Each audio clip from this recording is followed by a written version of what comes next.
Emet is truth has to be a companion and a partner with peace.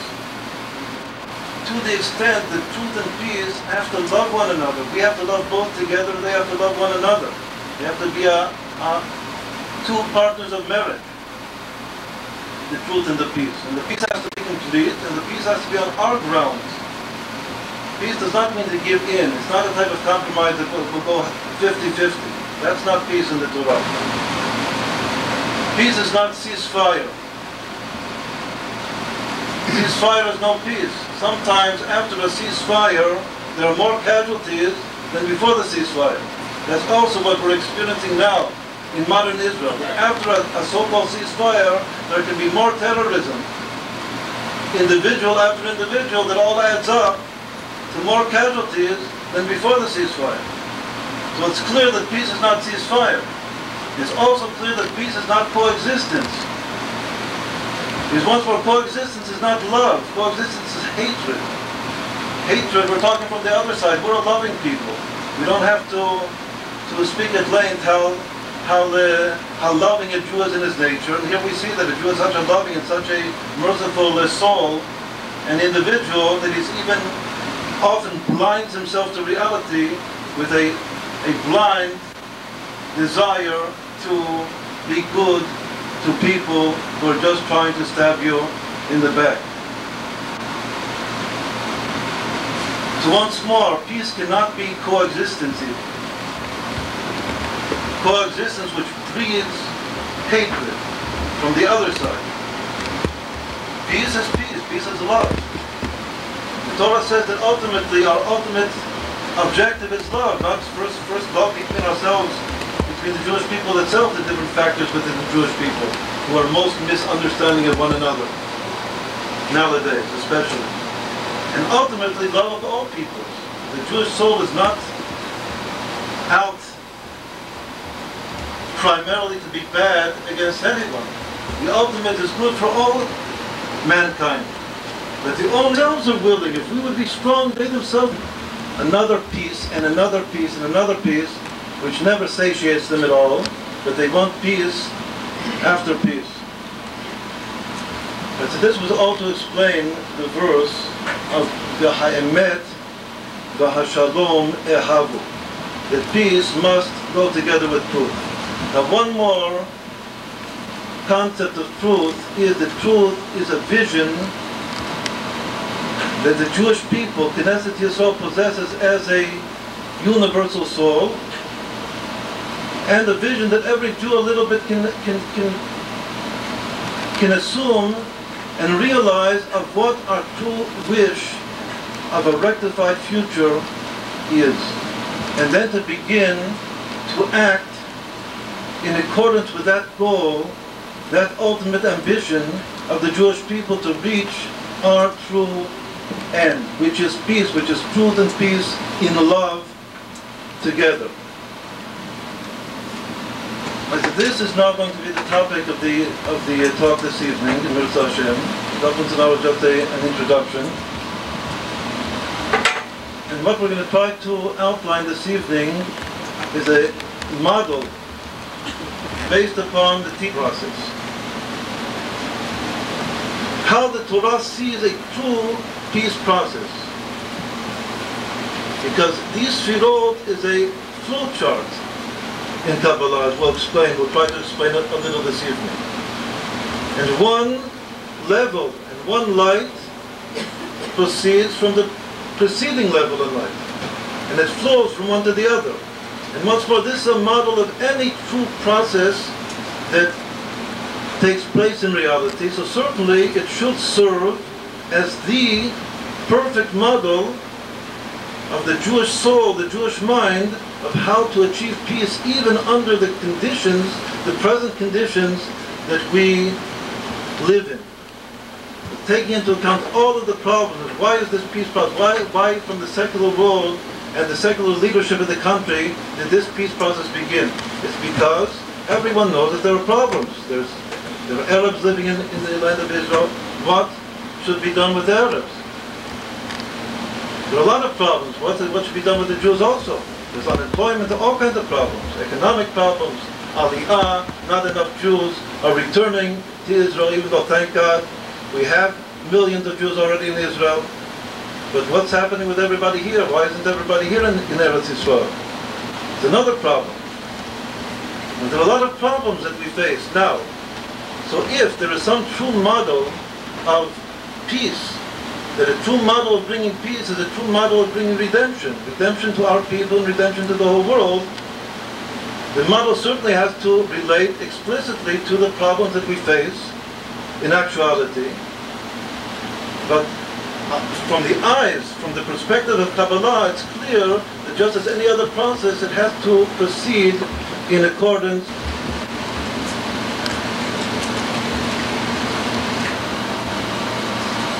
That image of God refers to the same frame, the same model, the same structure of light and powers which exist in the soul of man. Externally, they also are reflected even in the body, the limbs of the body of man, but primarily one meditates upon the powers of the soul of man, how they reflect the divine powers through which God created the world and creates the world. Meaning that first, God, the infinite light, emanates these 10 sfirot, and then utilizes these 10 sfirot as tools together to create finite reality. And the purpose of these tools, which are these lights, these sfirot, is to make it possible to create finite beings. From infinite light would evolve only infinite beings. In order to create finite beings, which is the desire of the Creator for His reasons, the first stage is to emanate from within His infinite light 10 sfirot, which bridge, serve as intermediates between infinity and finitude.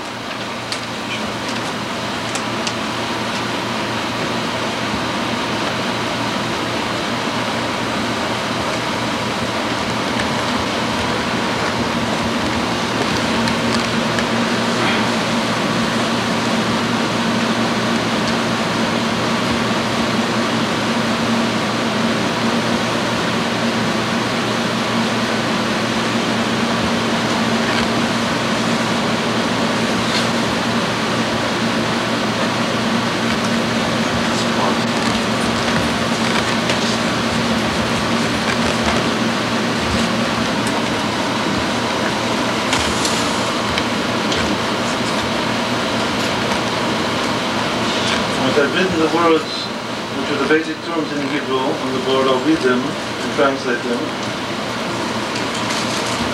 It's certainly necessary, especially in meditation, to be able to relate to the Hebrew term. The first word at the top of the board is keter. Keter means the crown. Underneath the word keter, I put a square, which when I put another 3 words. Those 3 words are actually 3 dimensions of the crown. In Kabbalah, they're called the 3 hidden or concealed heads of the crown. The crown has 3 heads, one above the other. The highest head, now what does crown mean? Crown means the unconscious or the superconscious. Just like a crown is above the head, and the head represents consciousness or the beginning of consciousness, the crown is the superconscious. Now in the superconscious crown, there are 3 dimensions. And they are, in the soul, faith and munah, the first word in the square. And munah, faith. The second word is ta'anug, pleasure, or serenity. And the third word is ratzon, will, drive, motivation. Raw motivation, not yet comprehended or processed by mind. Pure will power which is above mind. Above that pure will power which is above mind is serenity. Above that serenity is simple faith. Simple faith is actually the brit, the covenant of contact between man and God. But all of these three levels are in the crown. Then the consciousness, when we speak of 10 Sfirot, we're actually referring, according to this complete chart, in this complete chart we have 13 levels, not just 10. Because these three hidden heads of the crown actually ascend above the 10 conscious levels of the soul.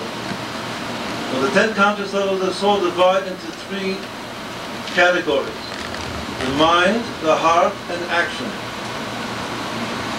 Intelligence, emotion, and those attributes or characteristics which manifest themselves when a person begins to enact what he feels and what he understands. Each one of these categories has a triplet in it. The final category has an additional goal, a final goal at the end, at the bottom.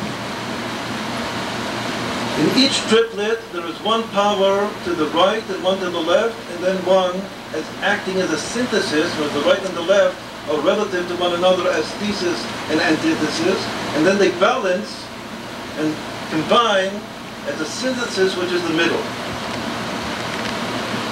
In the mind, these three powers are Chokhmah to the right, wisdom, Chokhmah to the right, which means wisdom, then Binah, understanding to the left, and Da'at, knowledge, in the middle.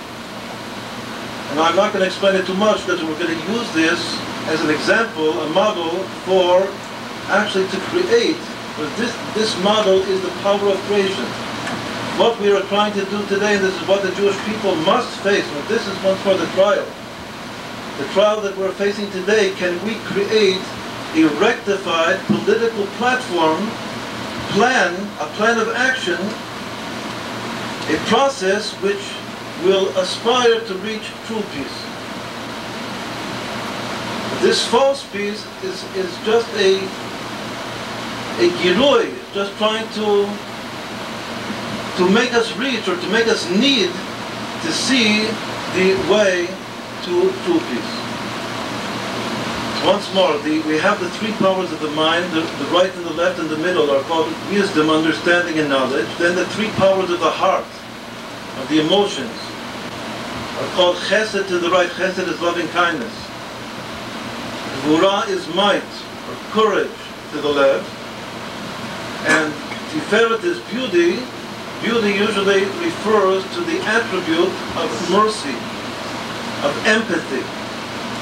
The beauty of the soul is the power to have empathy, meaning to feel into the situation and the pain of another soul. That is beauty, that's in the middle. Those are the three emotive powers. Then come the next triplet, the third triplet, which are the three powers which manifest themselves in the time of action. Netzach to the right. Netzach means victory. Victory is confidence. Confidence in one's action, also ambition, initiative, all of these ideas of taking initiative. Having confidence in one's initiative, because one is receiving power from on high, from God, to enact his initiative. That's all netzach, to the right. Then comes hold. Hold is keeping one's bearing straight. Hold means literally thanksgiving. It also means splendor or glory. But the meaning and action of hold is being able not to be distracted when one is proceeding towards a goal, to keep one's bearings in focus straight on the goal. And even though often in the midst of action one loses the brilliance of understanding that one had in order to idealize his goal, nonetheless he continues to go to move straight towards his goal. That's called hold. He acknowledges, he always sees before him the goal. And he moves, he walks simply towards that goal. That's called hold. Then comes the next one, which is Yesod. Yesod is foundation. Foundation means the drive when a person is reaching close to the end, is close, is adjacent to his goal, then he receives tremendous power to enact and to verify and to fulfill and realize his goal. It's called realization, the drive at the end to realize. That everything which was potential shall now become fulfilled and realized in action. That's called the foundation, Yesod. It's also called the bris, the Brit Milah. So that the spiritual origin of Brit is actually in Emunah, the level of simple faith, the highest head of the crown. But the actualization, the realization of Emunah is in the Sphira of Yesod. Then comes the achievement of the goal itself, which for us we will say is peace on earth. That is Malchut, kingdom. V'haya Hashem lemelech al kol haaretz, v'yom hahu yeh Hashem echad u'shmo echad. God will be king, will be recognized as the sole king on the whole earth, around the whole earth. In that day shall God be recognized as one and his name one. That is Malchut. V'haya Hashem lemelech al kol haaretz. Malchut means literally kingdom. The kingdom is the objective goal itself of this flow chart. Right, so now we just went very, very shortly just to define the terminology.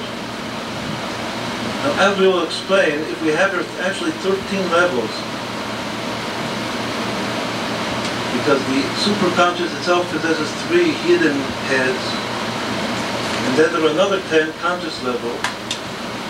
The first 6 of these 13, meaning the first 3 levels of the crown, of the superconscious, together with the 3 levels of the mind, these are all before building up a preparation spiritually for beginning a process in actuality. In actuality, we know that the world itself was created in 6 days, and then the 7th day was the day of Shabbos, the day of rest, the day of perfection, the day of achieving, assuming the objective of the creation.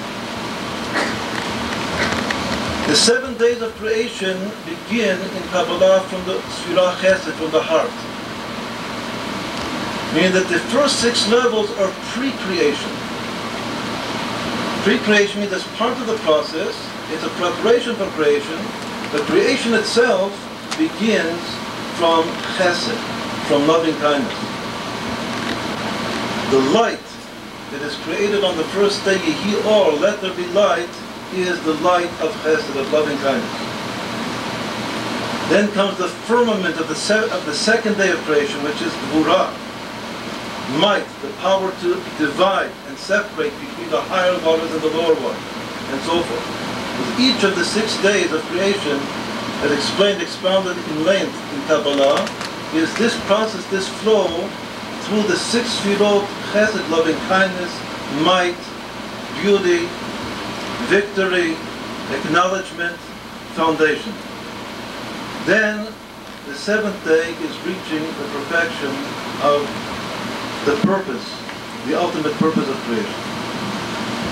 So once more, what does this mean for us? It means that if we are going to try to create a platform of stages, what to do now, facing the difficulties and the problems that Jewish people has now, in reality, that rectification of reality must follow the model of the 7 Sfirot, the 7 last Sfirot here.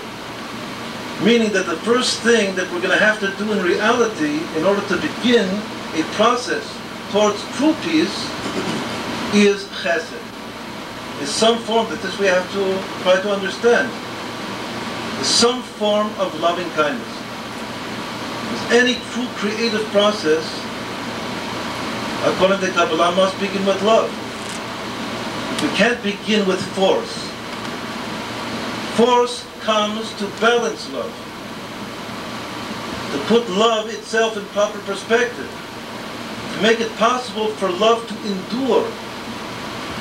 Because if something is not balanced, it can't continue. According to Kabbalah, any real creative process begins with love, with kindness, And then the second stage is might, in order to balance and much more make it possible for the love itself to continue to reveal itself. Then comes beauty, and then comes Netzach Hod Yisod.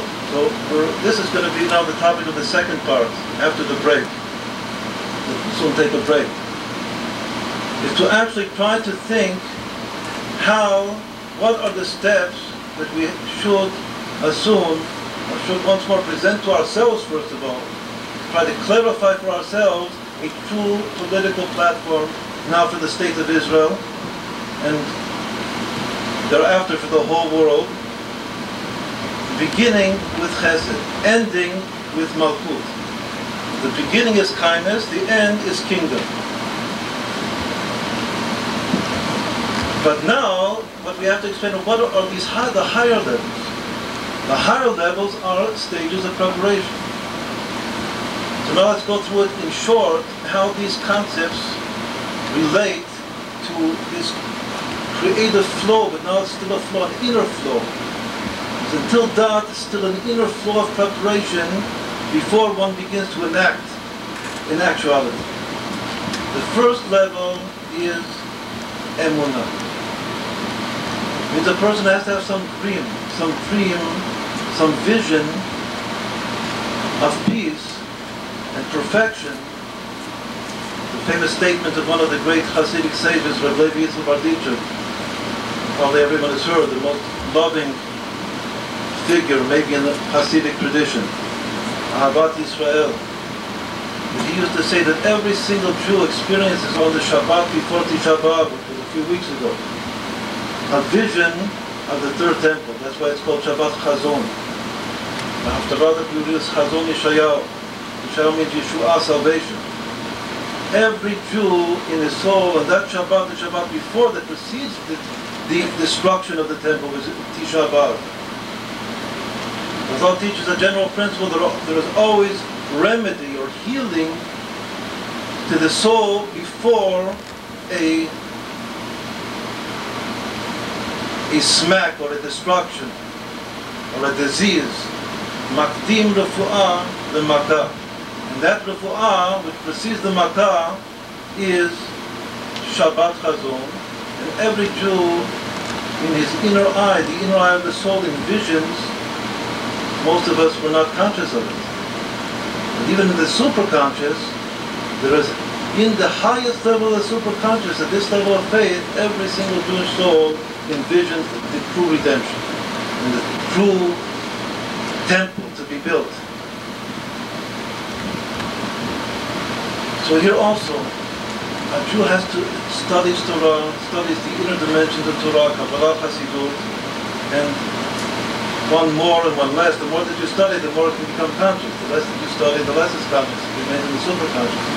But every single Jewish soul, simply in the virtue of the fact that a Jewish soul is an actual part of God, as taught in Kabbalah. So there are certain times that the soul is inspired at its very peak, its very highest level, to envision the rectified future, the purpose of creation. That is emunah. What is stage number 2? So here for us, it means, now we'll try to even relate to it consciously, not superconsciously. Let's say that we merit, that we see, first of all, we recognize, if somebody will ask you, is this peace process now going on, is this a true process or not? So if it's clear, if it's an absolutely clear no, just that no itself is sufficient to say that there is some level of that highest emunah revealed in the consciousness of the soul. The very fact that he can clearly negate and say, no, this is not what I and what my people has been praying and sacrificing itself for, being killed for thousands of years. This is not it. Even negation is sufficient to begin to reveal the vision of faith, of emunah. How much the more so a person really does, through, as we said before, through learning, has some positive vision of what the Jewish people aspires to Torah. So that's stage number one, emunah. Stage number two is when this faith becomes a source of pleasure, a source of life force. This is one level down. One level down means one level that is becoming more and more integrated into my lower being. In order to enact something, I have to bring down transcendent levels. The most transcendent level of the soul is faith. If faith remains transcendent and not immanent, then a person can actually act in direct opposition to his faith and still believe at the same time. The sages teach us in the Gemara that sometimes a thief, in the midst of his breaking into a house to steal, will call out to God in faith to help me steal. I shouldn't be caught.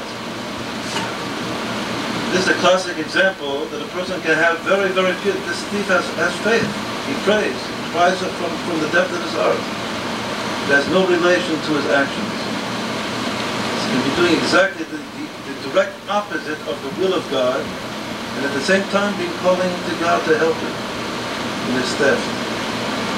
This is the example that faith by itself can remain, it can be there, and it can even be conscious, and nonetheless it's transcendent. Transcendent means that it's not affecting the inner workings of the being, of the soul.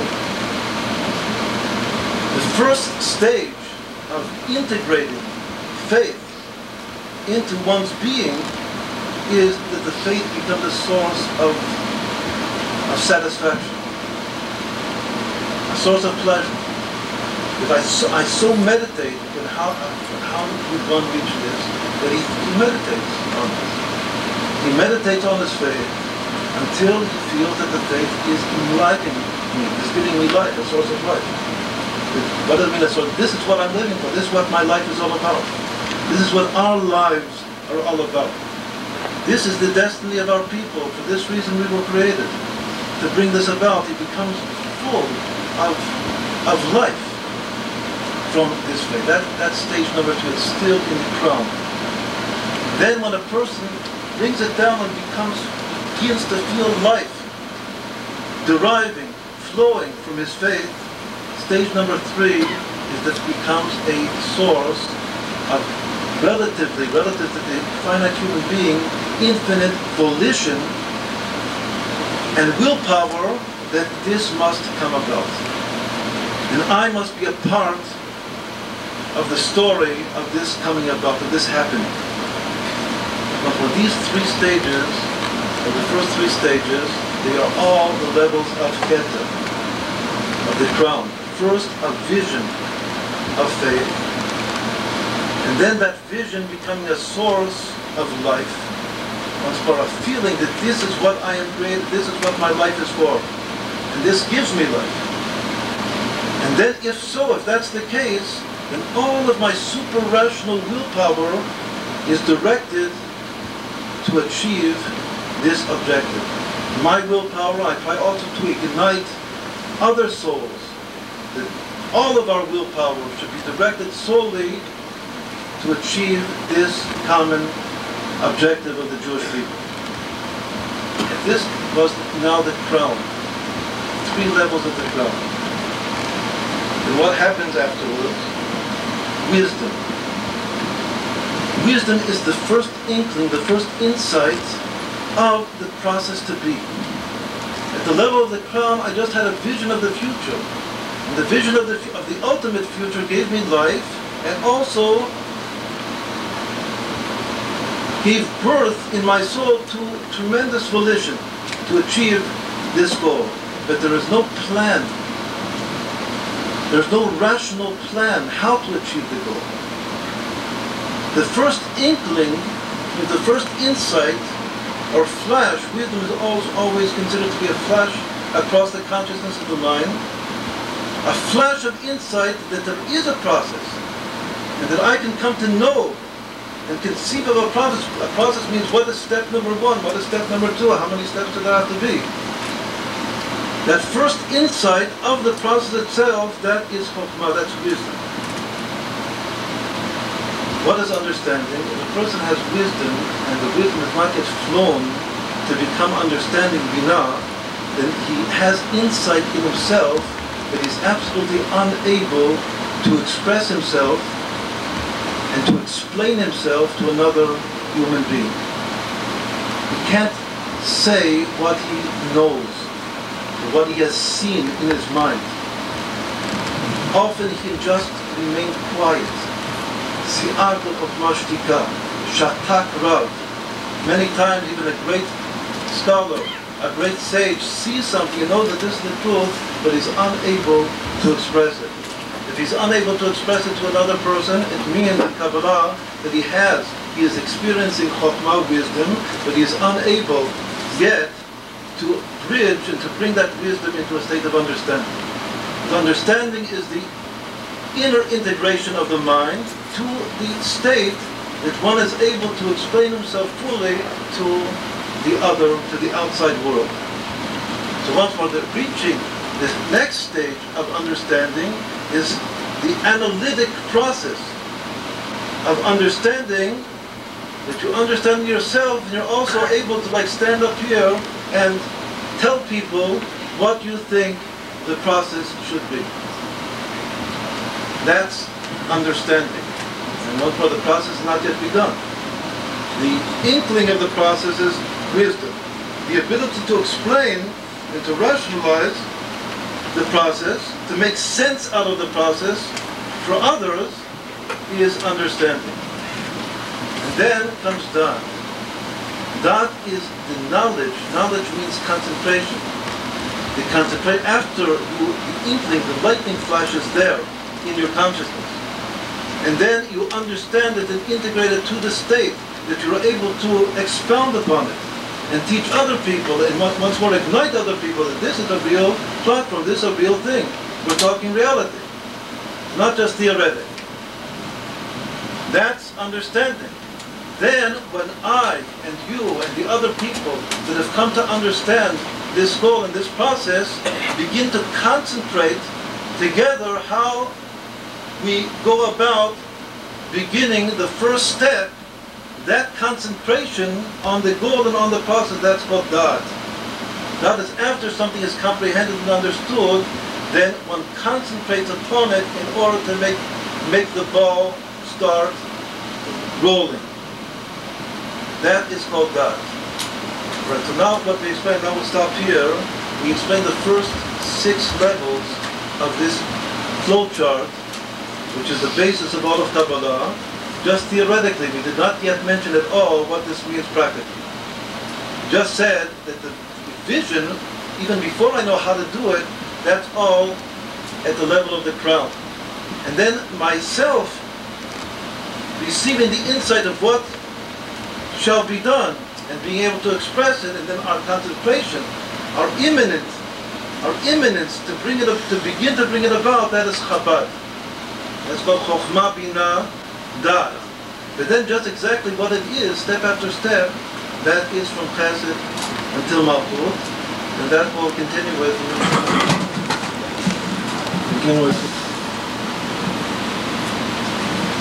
relating to our present situation in Israel. The stages of rectification.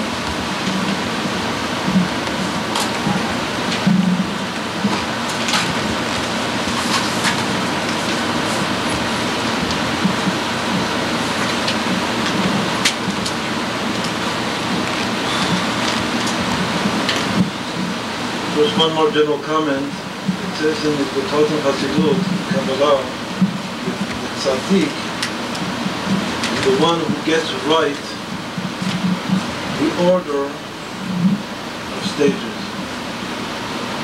One of the properties of a tzaddik is that he sees properly what comes first and what comes second. If you don't see properly the order, even though all of the things that you say are right, but if they're out of order, then it can all backfire. And also, it can backfire in action, and also it can backfire in misunderstanding.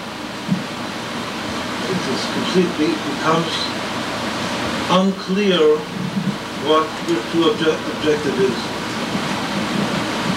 There's essential order when a creative process begins.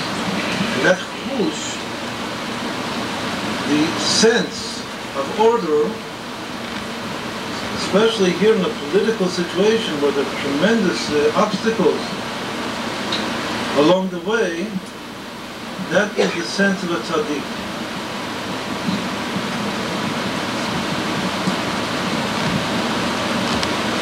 But according to Kabbalah, the first stage, the first practical stage is that of chesed.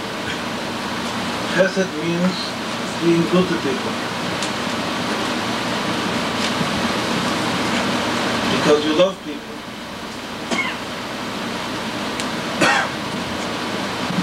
The Baal Shem Tov, the founder of Hasidut, used to teach and say that it's impossible to do a true favor in Ruchnius, a spiritual favor, like enlightening another soul, before one does a favor in Gashmius. Before you help him in physicality, you feed him, you bless him, you invite him to your home. Before you express yourself and do something good to him, in practice, in actuality, it's hard or often impossible to really penetrate into his soul and do him a favor in spirituality. But in order to make his soul, all of the shells around the soul open up to your hashva'ah, to your flow, you have to first do something good to him in the terms of this physical world. This is one important introductory statement to this stage of our talk. The second one is also very, very crucial and very, very real in our times. We are taught by the sages that derech eretz kadma de Torah, which means that just being a good human being, a Jew acting with menschlichkeit, being a good person, must come before he enacts the precepts, the mitzvot of the Torah, in a way that they will have a beautiful, positive effect on all around him. Derech eretz kadma de Torah. In Kabbalah, the enactment of the precepts of the Torah in this flowchart actually begin with the Sfirah of Tiferet, beauty, the third of these seven.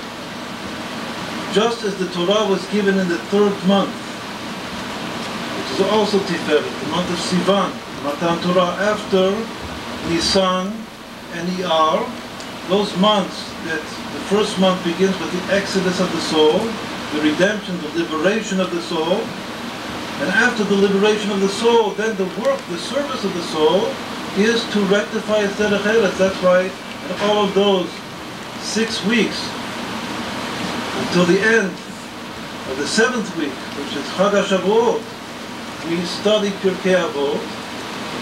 The Pirkei Avot is the rectification of character traits, becoming a good person. And then after becoming a good person, which is a service, we merit to receive the Torah in the third month. And the Chazal, our sages, emphasize the thirdness of the Torah with greatest emphasis. They say, blessed is Hashem, blessed is God, Brich Rachmana, that gave a triple Torah to a triple people in a triple month by 3. Well, the triple Torah means, Al Pi Pshat, it means Torah, Nevi'im, Tuvim, the Tanakh, the Bible is a triplet. Torah, Nevi'im, the 5 books of Moses and the prophets and the writings. And he gave it to a triple people, that our people is also a triplet of Kohanim, Levi'im, and Yisraelim. And he gave it on the third month, as we just mentioned, Sivan, which follows Nisan and Iyar. And he gave it also by three great souls, Moses, Aaron, and Miriam, two brothers and a sister. So everything about the giving of the Torah has to do with three. And that's because in Kabbalah, the Torah is tiferet, the Torah is beauty. And beauty can only express itself as beauty and truth. The Torah is absolute truth, as we said before, and emet of the Torah. One of the greatest principles in Kabbalah is that beauty and truth are actually one. Tiferet, Yaakov. These first three sfirot correspond to the three forefathers of Abraham, Yitzchak, and Yaakov. And he who represents the Torah is the third. Yaakov, Amud, the pillar of the Torah. He is Tiferet. What is the rectification of the first two? The first two are still two levels of Derech Eretz. Derech Eretz Kadma Torah. What does this mean politically? It means two stages must be assumed and perfected before, in general, we put pressure on a people, on a total, on all of our Jewish people, which unfortunately, at the present moment, are not all Torah observing people. Unfortunately, the people are still secular, most of the population, and obviously want to bring them to the Torah. Because we said that this concept of Derech Eretz Kadma Torah doesn't mean that you don't observe, that I don't observe the Torah until I pass through the first two stages. But I can't, as we said before from the Baal Shem Tov, I can't try even a little bit by force to pressure others besides just shining the light. If others follow my light, fine. I certainly teach Jews that we should all be believing and all be observant. But as a government is an arm of law and order. Law and order is either greatly coercive or slightly coercive, but there's always an element, a slight element of coercion, which is law and order in a people. That, as it says, for instance, the Rambam tells us of Mashiach. When he talks about Mashiach, he also used the term and the concept of Mashiach, who is the true king, will come, and his first act will be to make us all walk by the way of Torah. Once we're getting back to the Baal Shem Tov and to the teachings of our sages, of Derech Eretz Kadma Torah, and especially Al Pi Kabbalah, that beginning of what is called Kifi'ah, Yaakov, that the leader, the king, will begin to make the country, turn the country into a religious government. Even though every religious person believes in that and strives for that, he has to a little bit hold himself back and realize that that can only be the third stage. That if he properly passes through the first two stages, then he will have found so much favor, so much beauty in the eyes of the public, that transformation or that metamorphosis and that general return of the public to the Torah will be a natural flow and will be accepted and won't cause schism and breaking, which is called Shvirat HaKedim. The vessels will not be broken. It's very, very important, or if a person uses either physical force or spiritual force in an unappropriate time, in a premature time, then that force, if it is premature either spiritually or physically, creates or produces, results in what is called in Kabbalah Shvirat HaKelim, the breaking of the vessels. And we certainly do not want the breaking of the vessels. We have experienced in our history many, many times Shvirat HaKelim, and we certainly do not want another time Shvirat HaKelim. So once more, this is all to explain, to get into the flow that we're now going to describe, that first there have to be two stages, which are like the first 2 days of creation, and the first 2 months of the history of the Jewish people before the Torah is given to the people as a whole, with its strong force.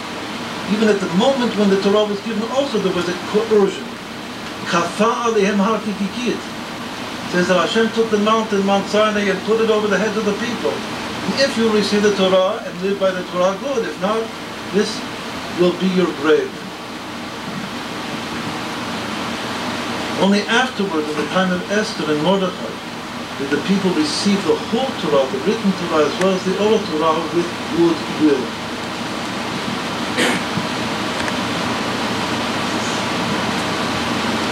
Right, so now, these were introductory thoughts of how we are creating our process, our rectified process, according to the model of Kabbalah. The first thing is to do good. Do good to whom? So first, we have to do good to our own brethren, our own brothers and sisters, to our own people. And now, unfortunately, the government is doing bad to ourselves. It's acting cruelly. It's trying to be kind to our enemies, and it's cruel to ourselves. Just as Chazal teaches that if you are kind or merciful to the enemy, then you become cruel to yourself, to your own people. And that's exactly what we now see to be the situation in Israel.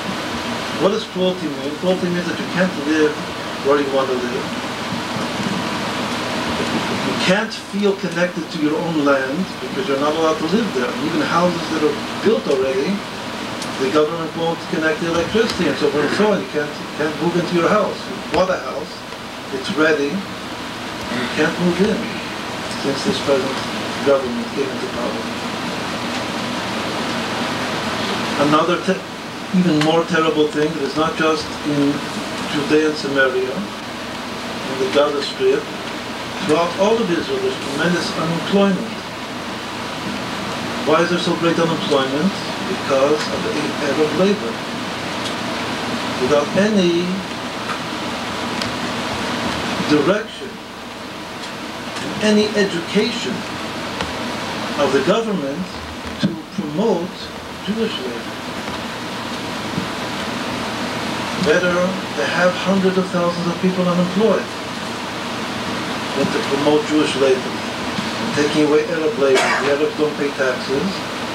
They don't go to the army. So obviously they can underprice Jewish workers. The government doesn't care about that at all. So what are the two obvious things which are once more all at the level of, both of them at the level of Derech Eretz Kadmah Torah? It is simply being good to ourselves, which should be step number one of our rectified political platform of Pi Kabbalah. To settle the land and to promote Jewish labor, which means to negate Arab labor.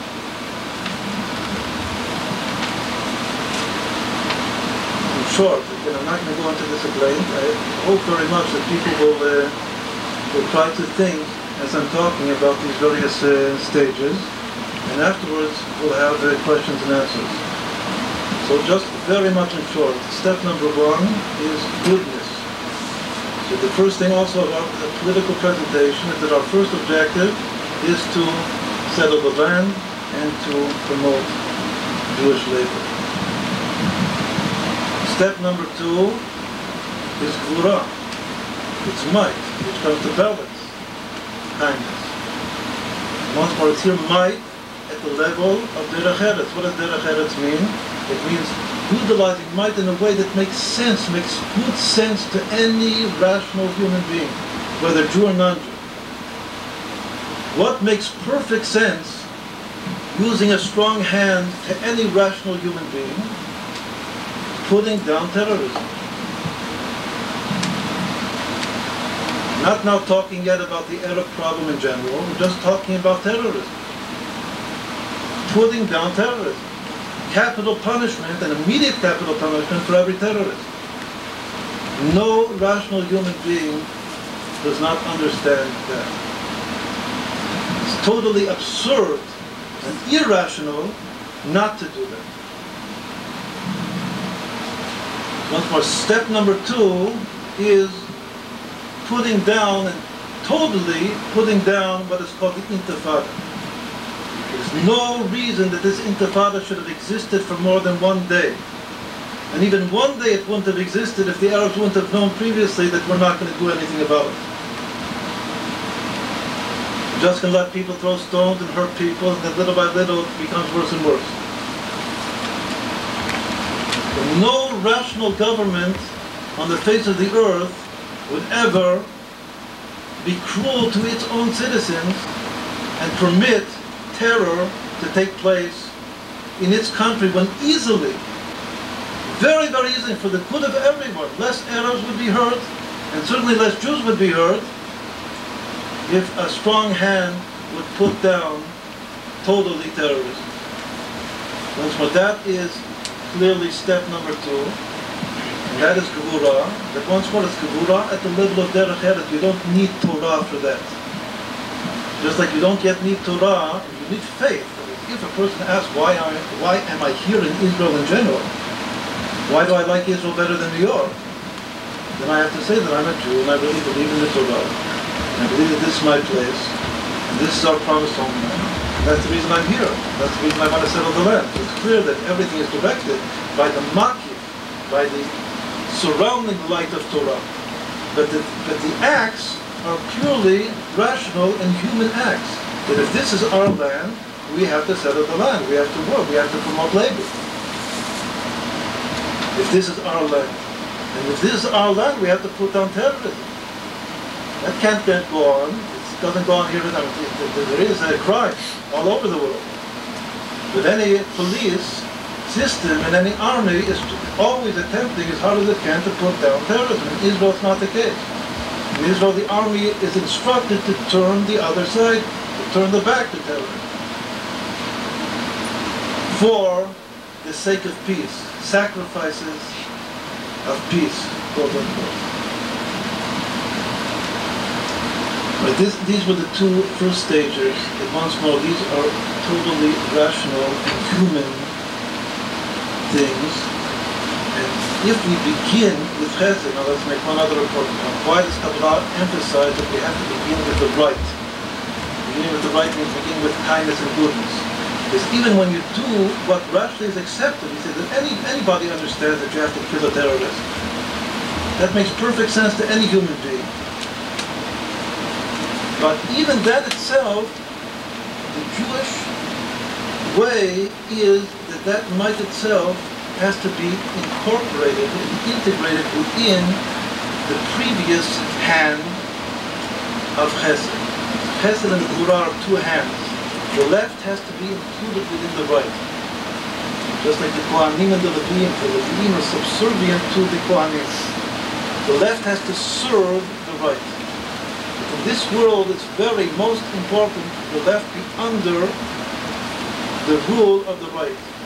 So even here in our two first objectives, the first and primary is the goodness, but it has to be clear that within that goodness there also has to be the strength and the might of the left within the good. La'aplolo, smolo, biyamino is the term in Kabbalah. To incorporate and include the left within the right. Right now, stage when, if we have successfully achieved those first 2 objectives, then once more we have radiated enough light and goodness at the physical level to a people and to the whole world that sees how we live our lives and how we control our government, that there is enough favor, enough chen to begin to turn our government and our country, our reality, the reality of the Jewish people, into a Jewish people that is consciously, as a people, living the way of Torah. How does that begin? Well, this is before the solution, way before, 3 stages before the solution of the so-called Arab problem, the general Arab problem, the general Arab populace. How do we begin this metamorphosis? Again, we have to begin it also in a way that it's as natural a flow as possible from a mind which has been tuned into secular politics and secular culture, and to be able to adapt itself to the Torah, to the way of Torah. That begins with the legal system. If anybody has experienced a court case in the secular court system of Israel, which is maybe not so different from going to court here, it's probably worse. Going to a secular court here in New York, or anyplace else in the free world, then one is immediately struck by the paradox and the absurdity of a Jewish country, a Jewish state, Medinat HaYehudim, the Jewish state, being judged by Turkish and British laws which have no relevance whatsoever to the Jewish legal system, the Jewish civil legal system. Now, by beginning the rectification of the state as a whole, the whole Jewish people beginning to identify itself with our tradition, our roots as Jews living in accordance with the Torah, and still at the same time bridging the civil culture, which means civil law. This is clearly the very first tikkun rectification that has to take place.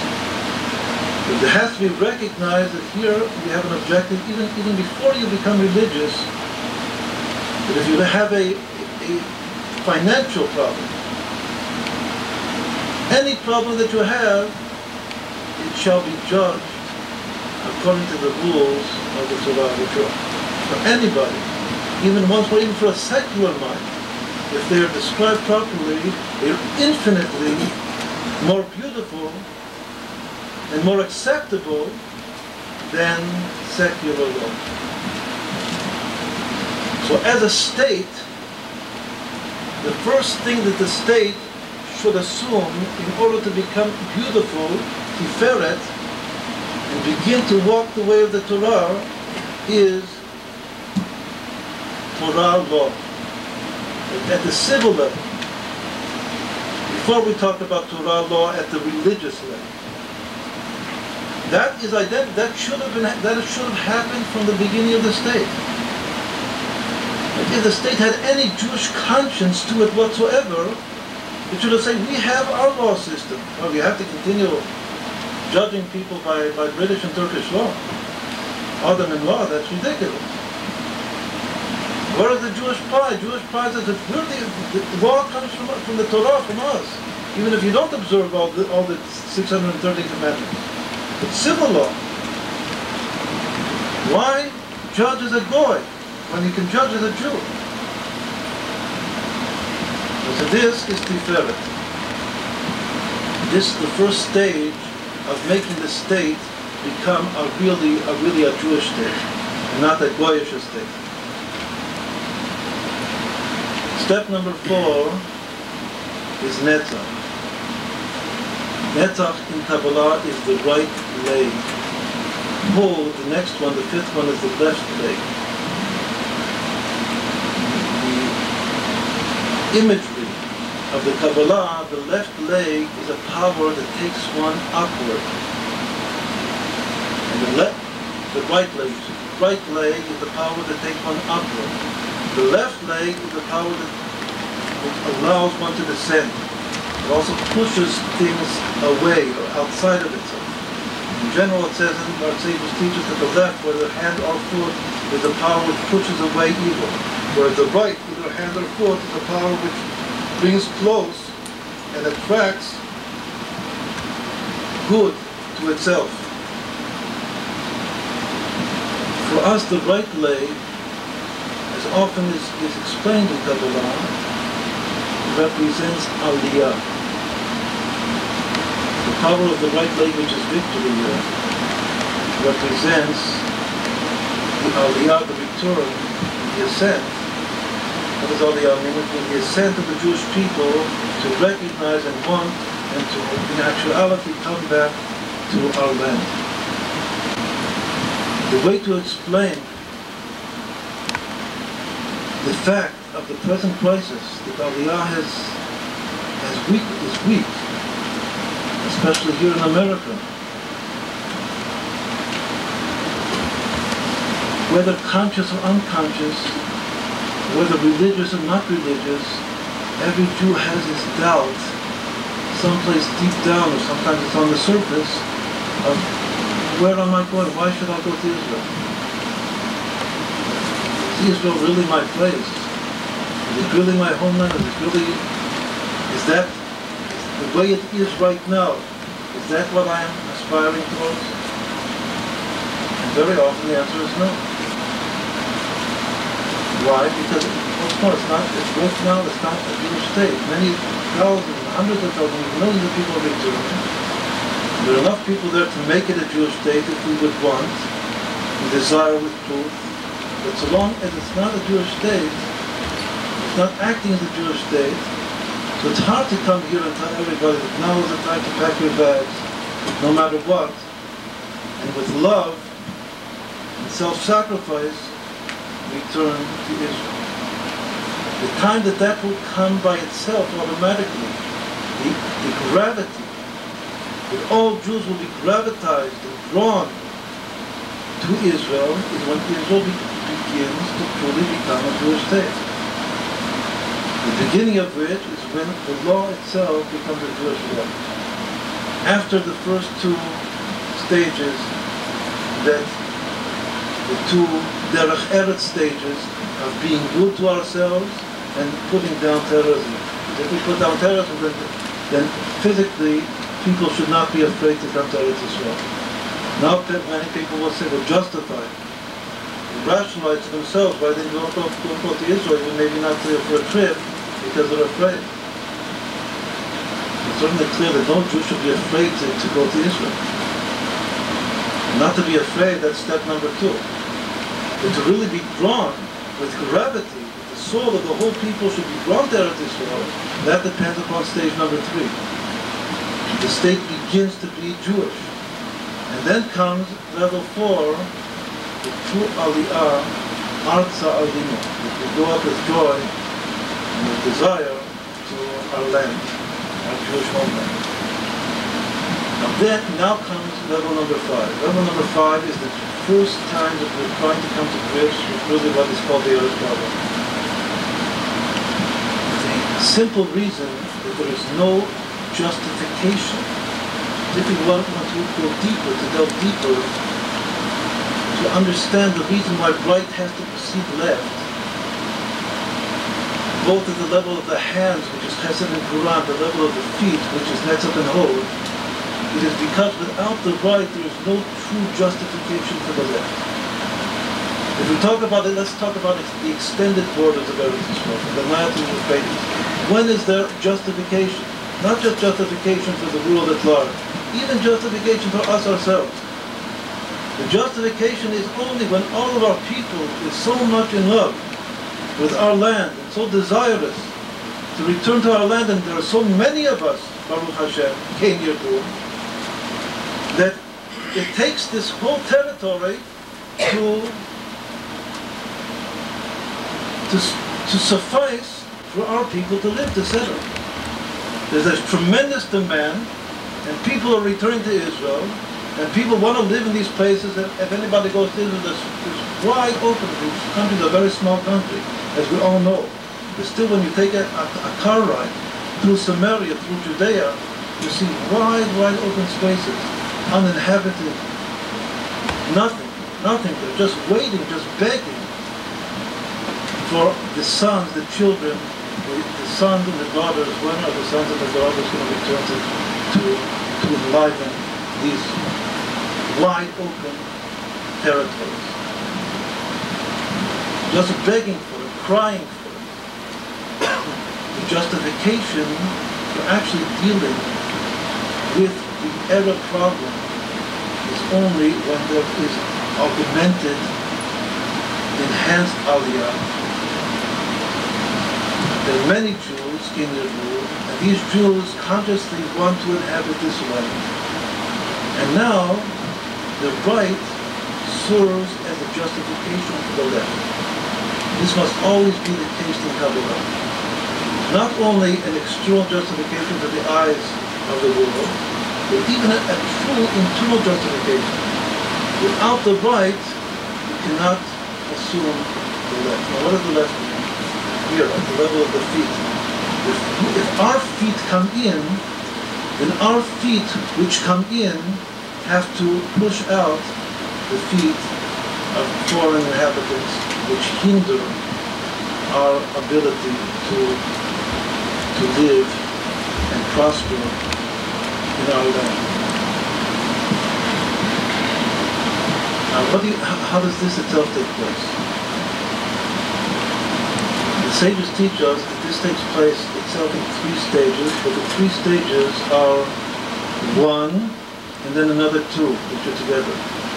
It says that when Joshua brought the people into Israel for the first time from the desert, after wandering for 40 years in the desert, in the life of Moshe Rabbeinu. When Moshe Rabbeinu passed away, then came the generation of Joshua to enter and to conquer the land of Israel. The sages say that he related there were 4 inhabitants here, there were 7 nations, that we were commanded at that time to totally annihilate.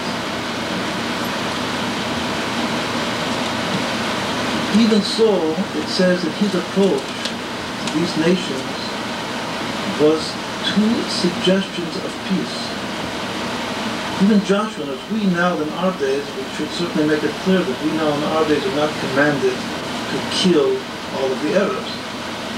Joshua was commanded to kill all of the 7 peoples that then inhabited Eretz Israel. We are not. But we certainly are commanded to purify the land. Now let's look at Joshua himself. Joshua was commanded to kill them. And Joshua was told that if you're not going to get rid of them, if you're not going to kill them, then they're going to continue to be the enemies. They're going to continue to be fixing your sides and your eyes, and eventually you yourself will be driven out of the land. That's what Moshe was told by God to convey to Joshua. Nonetheless, how did he approach the problem? The problem of foreign inhabitants in the land, in the promised land for the Jewish people. It says that he sent them 3 letters. All of the peoples that then inhabited the land of Israel. The first letter said, whoever wants to leave, let him leave. One of the 7 nations took that seriously and left, the Girgashi. One of the 7. 1/7. He gave the opportunity, whoever wants to peacefully leave. The Rabbi said after the 6-day war that now is the time to offer every Arab a certain amount of money on the condition that he leave the country. Had we done that at that time, it would have been easy. What actually happened at that time? Moshe Dayan, when Arabs were running away, were on the bridges, running into Jordan, Moshe Dayan called them back. Don't think that we're trying to take over your territory. That's what he told them on the day of the conference in the 6-day war, in 67. So the first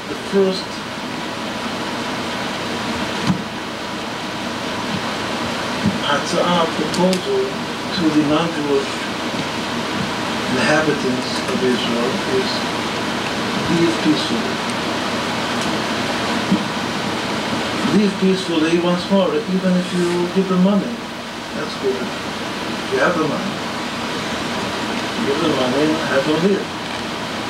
Another way to have them leave peacefully is actually goes back to our first stage of our proposal, which is Jewish labor. The more that we promote Jewish labor, the less Arab labor, the less Arabs will want to be in Israel. The peaceful promotion of non-Jews leaving the country once more, this is on the basis of the fact that more Jews are coming in, there's more input. Not forget that the right foot is new Jewish input into the state. And to the extent of the new Jewish input into the state, that justifies even the Pnimius deep down, this first Iger, just like Joshua. When did he send these letters? When the Jewish people entered the land. There has to be new input. And due to that new input, now you can say that first of all, whoever wants to leave, shall he leave. Because we can't live together. There's no coexistence. After you will leave,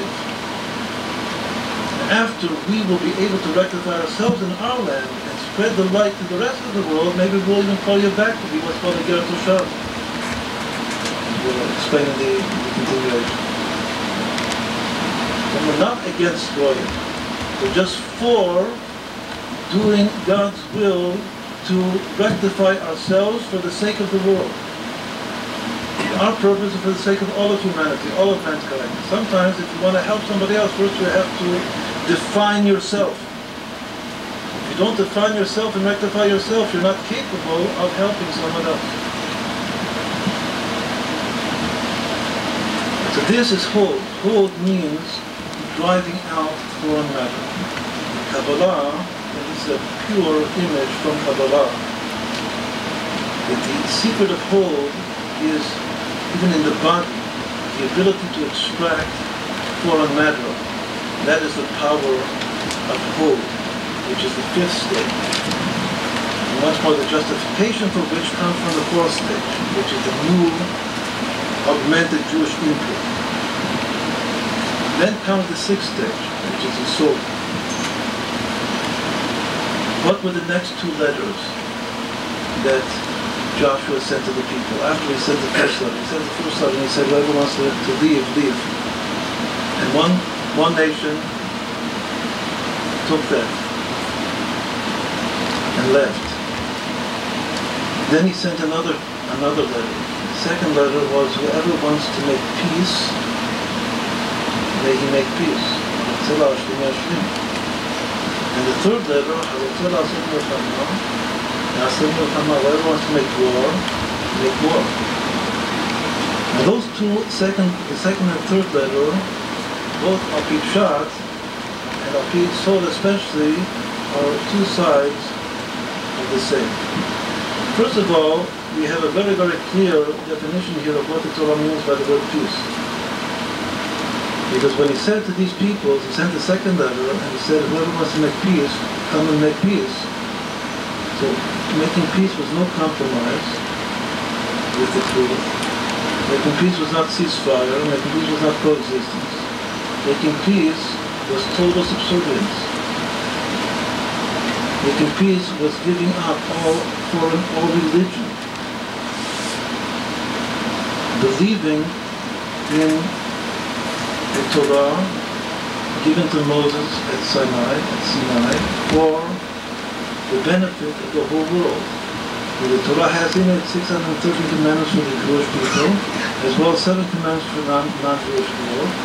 And if you give up any foreign religion that you possess hitherto before this, and assume, accept, and actually convert, this is a form of conversion. Making peace is a form of conversion. It's not becoming a ger tzedek. It's not becoming a complete convert who is just like a Jew and obliged to keep all of the 630 commandments, but it's becoming a good boy, a good non-Jew, a good Gentile that keeps the 7 commandments of Noah, of the name Noah, and has no affiliation whatsoever with any foreign god, with any foreign religion. There's no independent holidays, nothing. He is a half-Jew. He's a ger toshav. Such a person, he also works for the Jewish people. He never assumes leadership in any form or kind whatsoever. The Torah teaches us, but he can live in Israel, and since we are a good people, essentially, we are commanded to give him welfare. Make sure that he gets along. The Torah says that we are a welfare state, so all non-Jews, we're called ger toshav, that are permitted to live in the land of Israel, with certain restrictions. For instance, in Jerusalem they can't live. There are certain restrictions, but in general, a non-Jew, a good non-Jew, who lives in Israel, he is called a Ger Toshav. Once more, he is not a Muslim anymore. Certainly not a Christian, which is Avodah Zarah. He's not even a Muslim. He's a Shiite. He is a half-Jew. That is called peace, if you want to live in the country.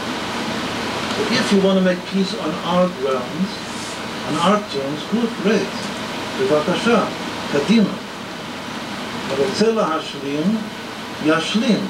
Whoever wants to make peace, come and make peace. And if not, you don't want to leave, neither do you want to leave, nor do you want to make peace.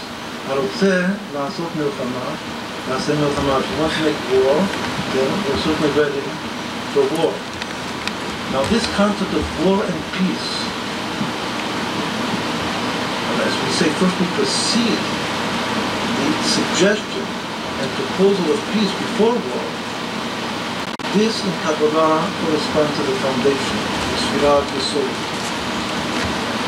And Yesod is the dual possibility called the Torah in the terminology of Kabbalah, the two opposites of war and peace. Tmurat Shalom Milchama Yesod is the quotation from Sefer Yetzirah, the book of formation, which is maybe the first text of Kabbalah, says that each one of these seven sfirot has an opposite which is associated with it. And the two opposites that are associated with the Sfirat Yesod are war and peace. Tmurat Shalom Milchama, or as is stated in the book of Kohelet, Ecclesiastic, that there are 28 different times that are divided into 14 and 14 pairs of good and bad. So the final one, which is the Yesod, the Chotam, the seal, which is called the foundation, is Et Milchama ve'et Shalom. Either war or peace. A time for war, a time for peace. So again, this is terminology of Kabbalah, that duality of either making peace, one for making peace on our grounds, or war, that is a Yesod concept. And in general, again, what is the sense that we're trying to explain? Each one must follow the preceding one. If they're out of order, it's no good, it all backfires. It also doesn't make sense. And it really doesn't make sense. But if it all proceeds in the proper order, it all makes sense. Just like it said in general, if the Jewish people does all of the performs all the 613 commandments minus one, then we appear to be a stupid people, it says. But if we do it all and right, then we appear to be the wisest and most attractive and beautiful people on earth. Because you have to do it all, and you have to do it all in the right order. Otherwise it really looks ugly. If it's all and it's in the right order, then it appears to be beautiful. But the final thing then is Malchut. What is Malchut? Malchut is the objective. If it goes through all of these stages. Let's make another point.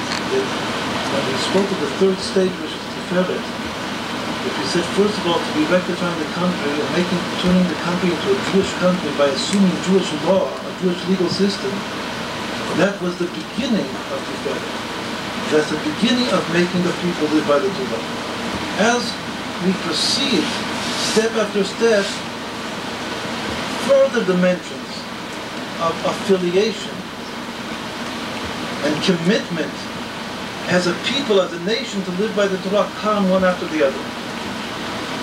Again, you can't, what are we saying here? You can't make everyone keep Shabbos before you make the legal system, the civil legal system, Jewish law. And then comes a time, maybe with Aliyah, that once we're ready, that the whole, even as a law, that the whole people keep Shabbat.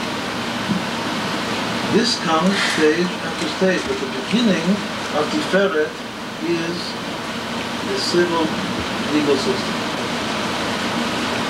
But as we progress, obviously more levels of Tiferet are added on, one after the other, as we go through the Netzach and the Hod and the Yesod stages.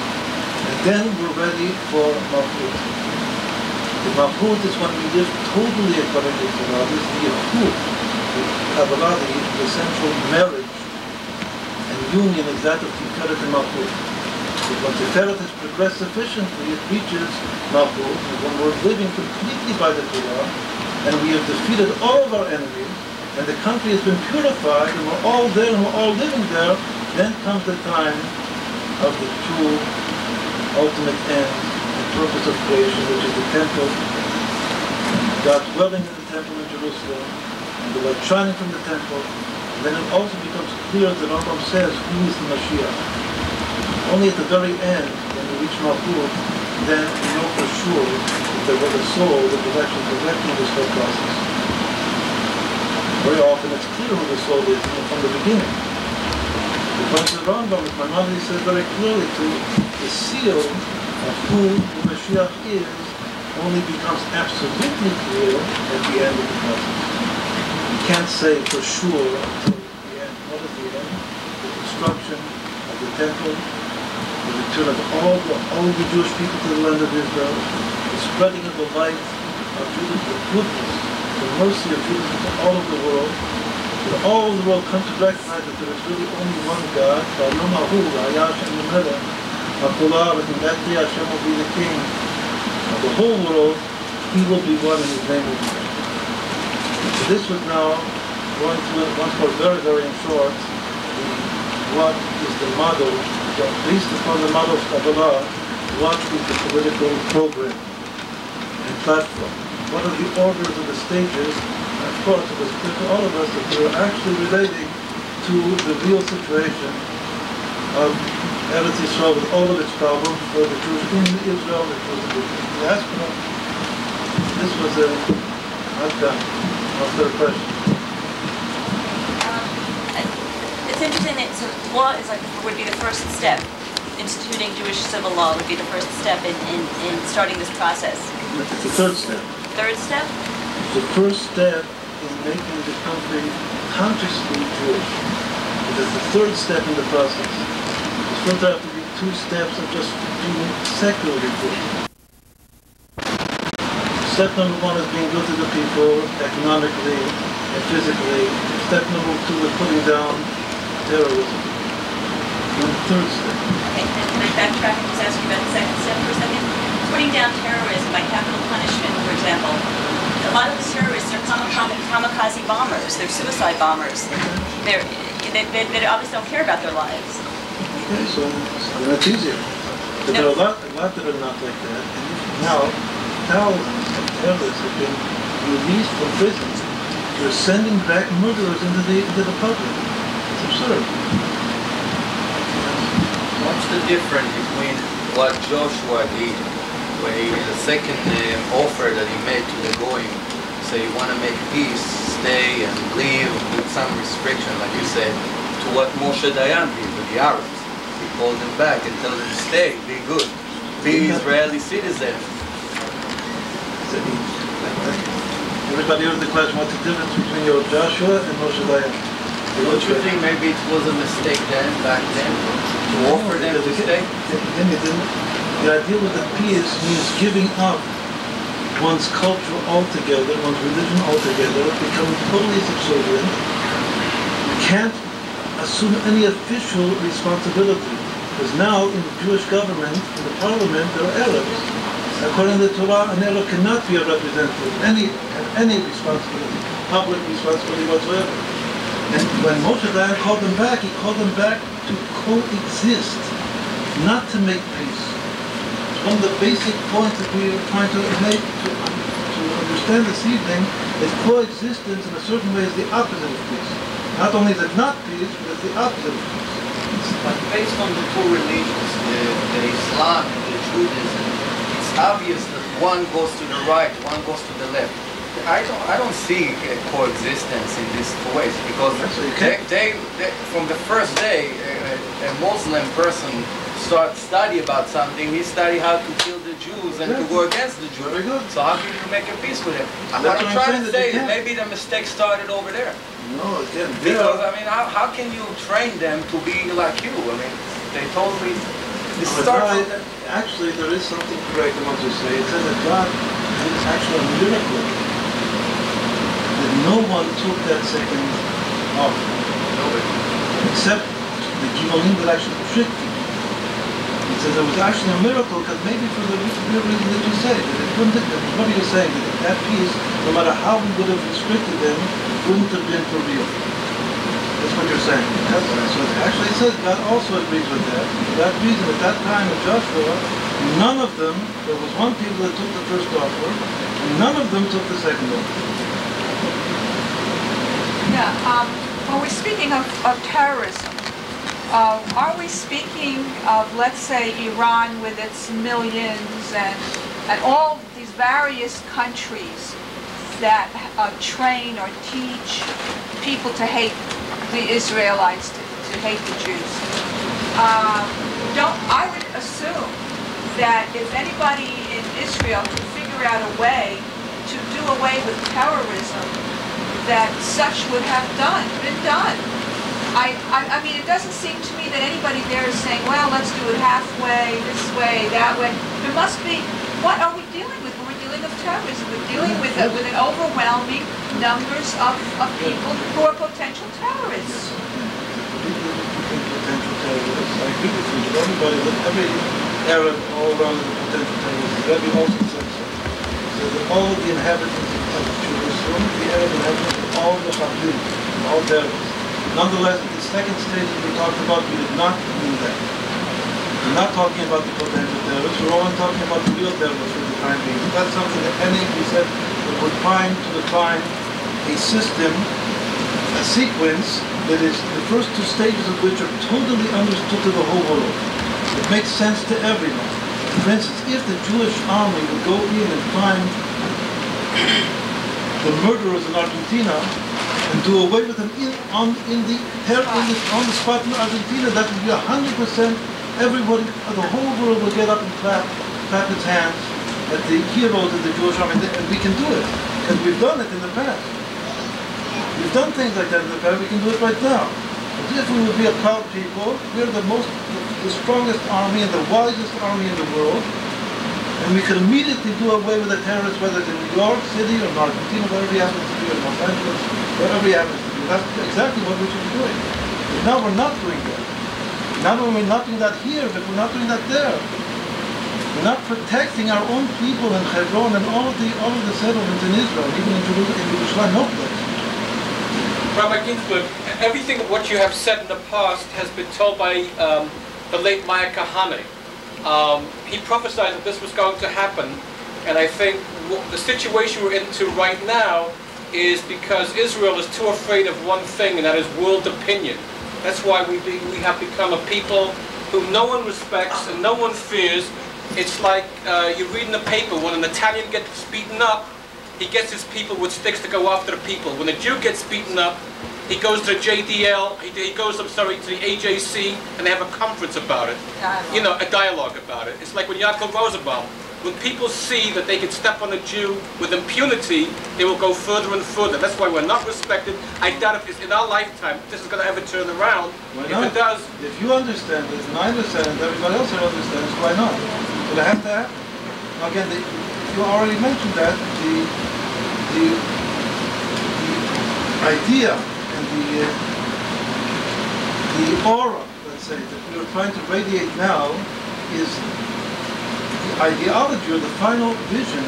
What is true, what is right, and what is wrong was certainly seen most correctly by Rav Kahana Hashem Yikom Damo, but possibly the platform and its order, which we try to emphasize, is crucial. I think that it's not exactly the same order, and I think that if the order will be the order that we just now suggested, and this will become our way, then it will be accepted. We will find favor and praise in our own eyes, in the eyes of the Jewish people, in the eyes of the whole world. And that is certainly our objective. Yes, okay. Could you give examples of how how the Jewish legal system civil matters is far superior to the present Israeli secular legal system? Well, this we have to sit down and study law. But No, I want to hear this. Just give one example.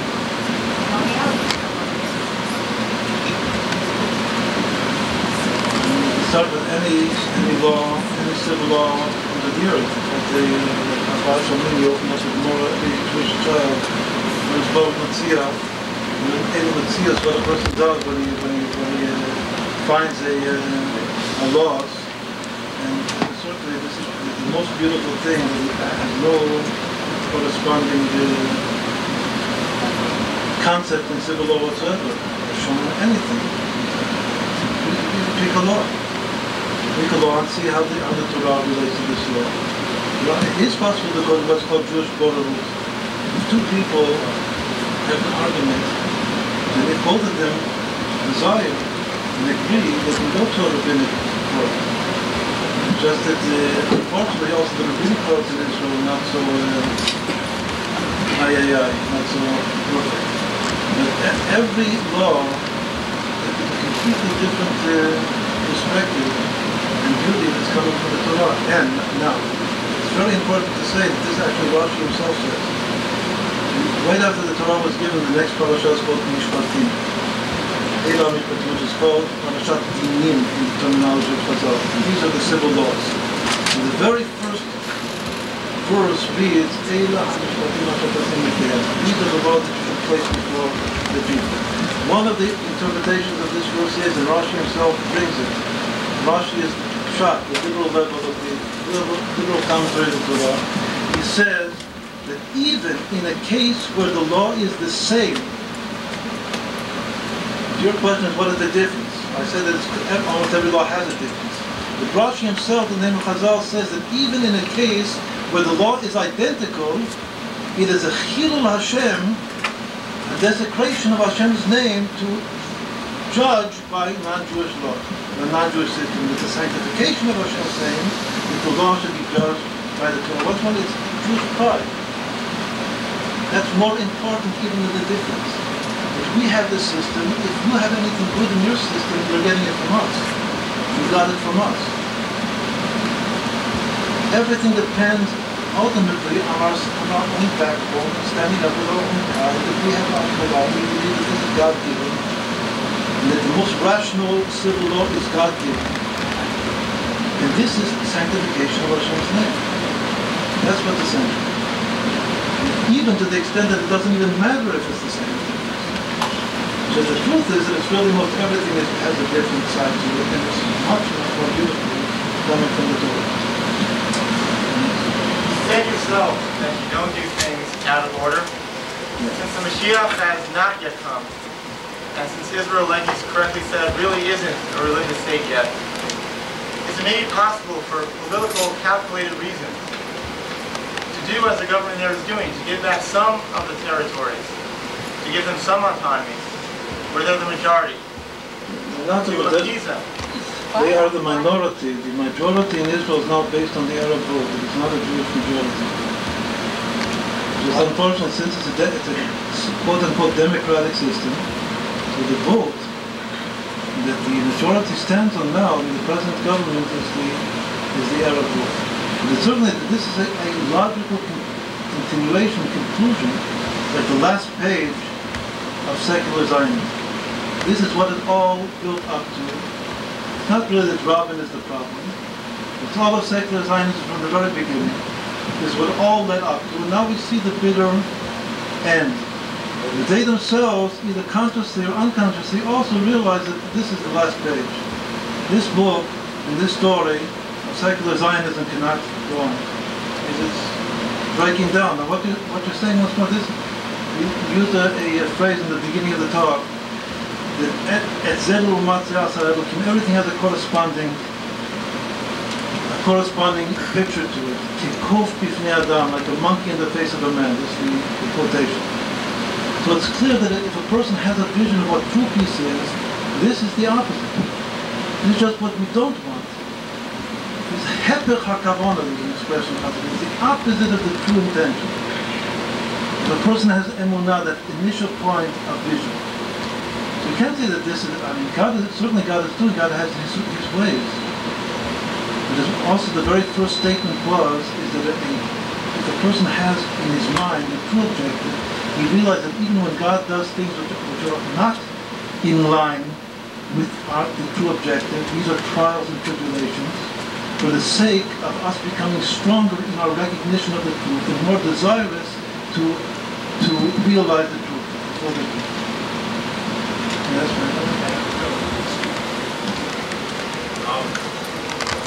You've laid out Al-Pi Kabbalah.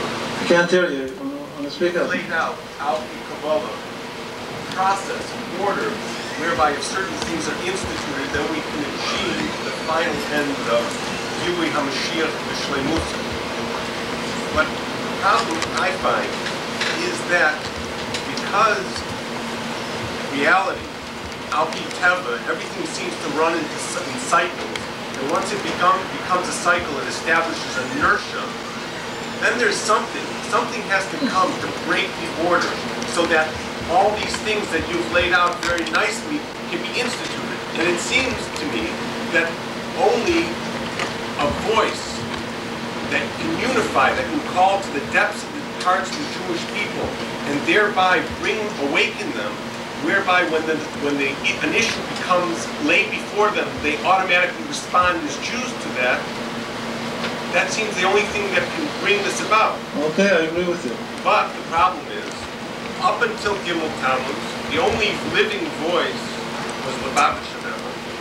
And now that voice has to come through many intermediaries which do not achieve the same effect that it did before Gimel Tammuz, when Kol Torah, Kol I believe that the voice, the 77. echo, the Rabbi, one of the, again in Kabbalah and Chassidut, maybe the most important attribute of the Rabbi was hold. You will not now explain. But hold comes from the word head. Head means an echo. Just in answer to your question, the Rebbe's voice itself will still continue to echo back and forth from mountain to mountain until Mashiach comes. We call it Amen. Amen. The analysis that you're giving seems to be based on Torah, based on truth. And it's clear today that secularism doesn't believe in Torah, so it doesn't believe in truth. I mean, they've basically taken God out of the land, so it doesn't mean anything. So as a result, shouldn't one of the first steps be teaching the Torah? Once we find out what the analysis is or what we want to achieve, we teach the Torah, we spread it so everyone has the same mindset, and then we go and achieve. That's what we said, that even the faith that is innate in the divine soul of Israel does not become conscious if you don't learn the Torah. So in order to even make the very first vision conscious in the mind, it's certainly necessary to teach Torah, to awaken the people to identify with the Torah, to receive light and beauty from our own roots. So that takes place in Keter. That in order to make the Keter become conscious. Otherwise the Keter is there but it's unconscious. So how does that happen now? So that happens right now that we're learning about it now, to spread the word. A long time ago it was written already that Israel al Charvecha Tichye. That was given to Esau, not to Israel. No? Because I'm sad.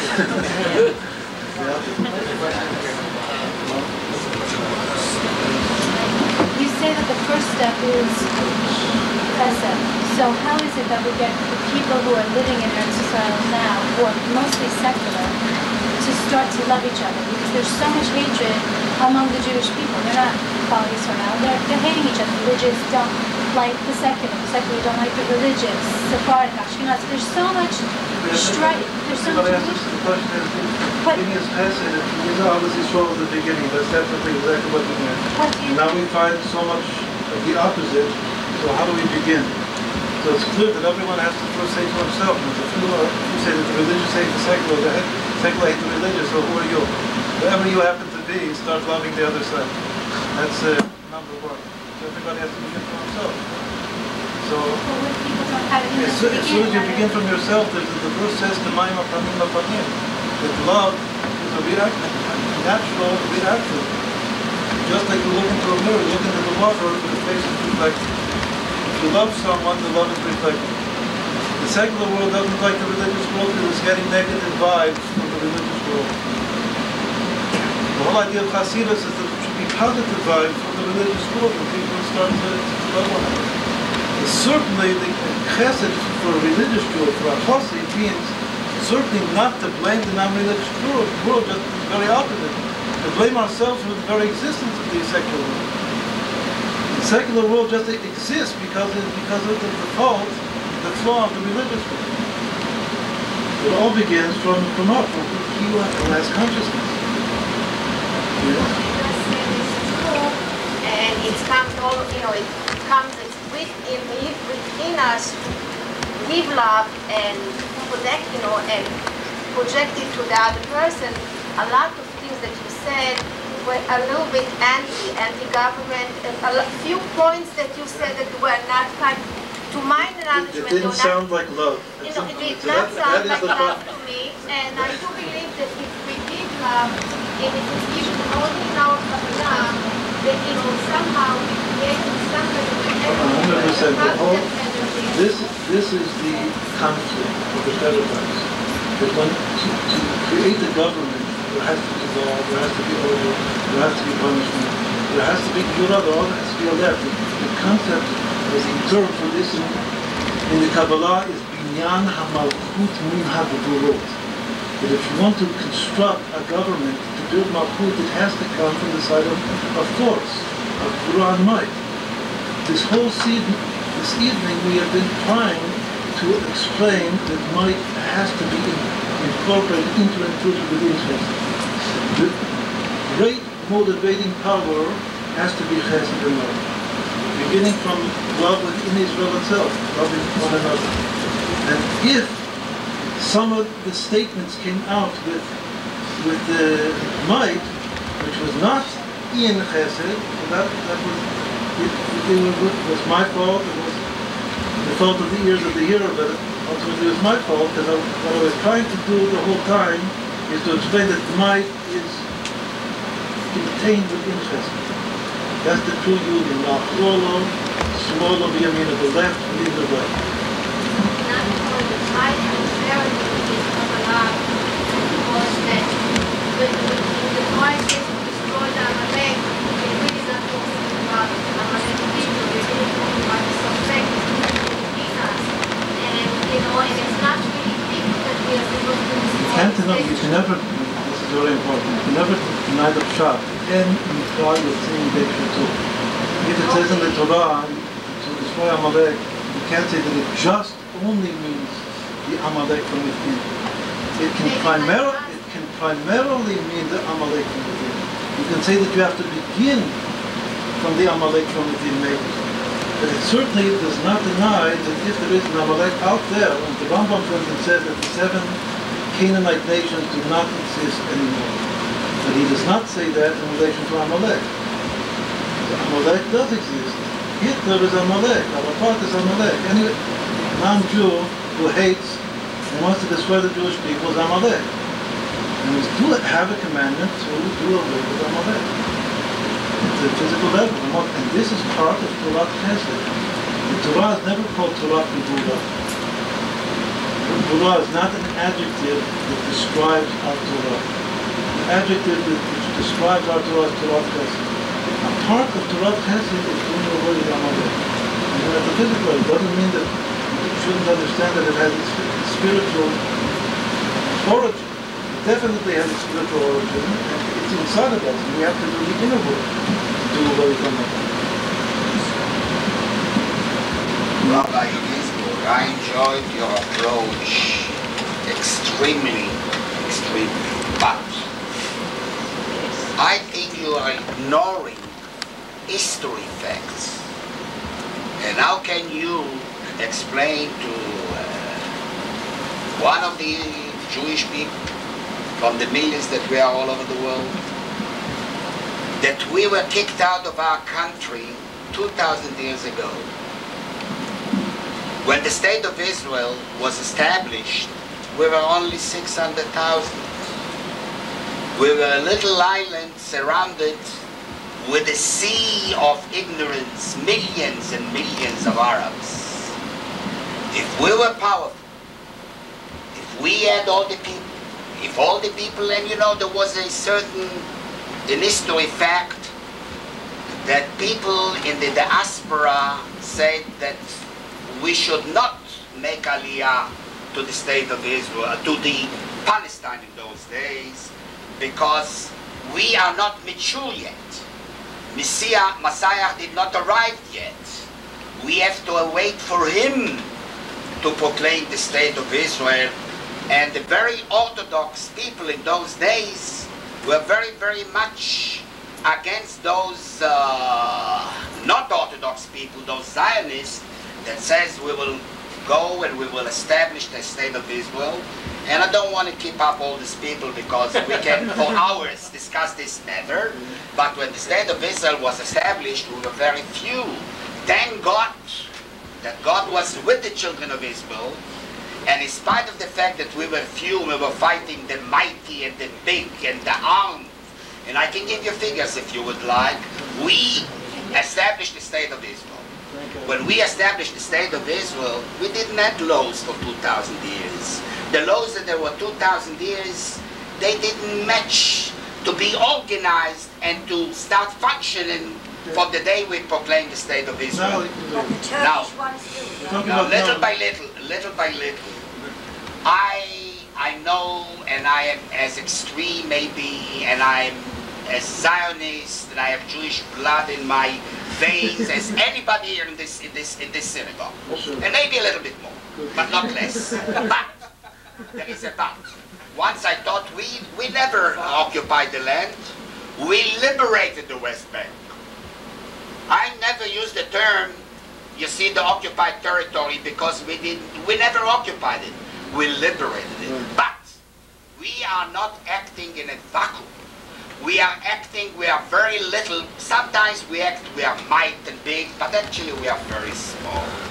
Don't you forget the moment when in Sinai, in 1956, this democratic country, Eisenhower and Dallas and Russia, they could wipe us off.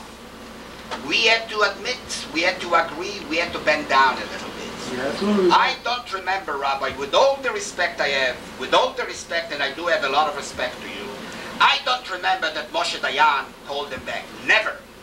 Moshe Dayan said that in order, when somebody is angry, when you will not give them work to do, when somebody has not bread to feed his people, it doesn't matter who he is. He's an Amalek, he's an Arab, he's a nomad, he is going to die to feed his own family. When he's angry, he's going to die. So his approach, Moshe Dayan's approach, let's educate them. By educating, they will know the difference between good and bad. He was wrong, maybe, no doubt about it. But stay begging. Stay gedot layadin. Only he is the one that could approach to sign peace with Sadat in those days. I'm not sure that somebody else would accomplish what he accomplished. Was that good or bad? Good, and I'll tell you why. And I'll tell you why. Begin approached, and Begin, nobody can hesitate, and nobody can criticize Begin. He was a real Zionist which dedicated all his life. Until he came to power, he was a good guy. I have no doubt about it that he was After he came very... to power, he made tremendous fatal mistakes that he himself regretted. Personally, I know told you, that I he respect died, you, but I don't agree with you with everything. In regret of everything that he did. Give me the equal opportunity to express it another minute. You were talking for 80 minutes. Give me only a little bit here and a little bit there. I'm not concentrated, and I didn't prepare myself to lecture. If I was preparing myself to lecture... Excuse me? אוקיי, חבל על הזמן, נו, מה אתה? Okay, if you think it's a waste of No. time. Very good. I think you got the idea across. The idea was one idea. You'll correct me. Correct me if I didn't understand it properly. One idea is that no matter what, we are a little people, little people with a sea of millions and millions and millions of enemies around us. This is one point. 1948. Also 1948 and also now. No, today we respect and would like to be respected. Nobody on earth is going to tell us how to do and how to do. Everybody. Now we're bending down to the going more than in 48. No, we are not bending down. No, there is a limit. There is a limit. You cannot look. Take New York, where we are now. Look how many nations are in here. You can find here all kinds of choleras from the whole world. You can find them here. But it must be a certain power to govern. And believe me, with all the respect, Rabbi is a well-dedicated, he gave all his life. He gave all his life, and I'm not very sure there is somebody in this soul that gave more than he did all you wrong. But it might be that he's not. Look, when somebody is today the head of the country, he is today the prime minister, and he is to see it from his point of view. Okay, it could be that he gave his whole life to the wrong ideal. What is your question? The question is a good question. I want to try to answer it in a way that will really answer the whole question. First of all, in all of Jewish history, we are the ma'at. We are always the minority, and the small minority. This is part of the essence of the Jewish people. We exist because we have the greatest one, the greatest majority on our side. Otherwise, we couldn't exist for one split second. If we didn't have the Gadol, Adonenu, the Rav Koach, on our side, the great infinite God with us, and we are his children, we could not exist. As the Chazal say, we are one little lamb surrounded by 70 wolves. So we can never exist for 1 second. This has to be clear to us. This has to give us not just faith, theoretic faith, but actual bitachon trust that we do have the strength to stand up against all of those 70 wolves, this one little weak, small lamb, and be victorious with his help over all of the 70 wolves around us. And that is exactly what we're not doing now. Many people say, I don't know if this is true or not, but many people do say that the ultimate peak motivation of Rabbi himself today is really because of the fear of Iran. He knows much more than we know about what weapons and what plans the surrounding Arab people have against us, and he's afraid. And because he's afraid, he's doing it the Shem Shamayim, as he understands. He said he thinks that we have to give in, because otherwise we're in big danger. We have a big problem. Many political analysis understand his whole approach in this way. It's purely based upon fear, and in that way he can even be melamed zchut and take his merit. Because since he's afraid, that's why he's doing, that's why he's leading us in the way that he's leading us. To give back, to keep on giving back.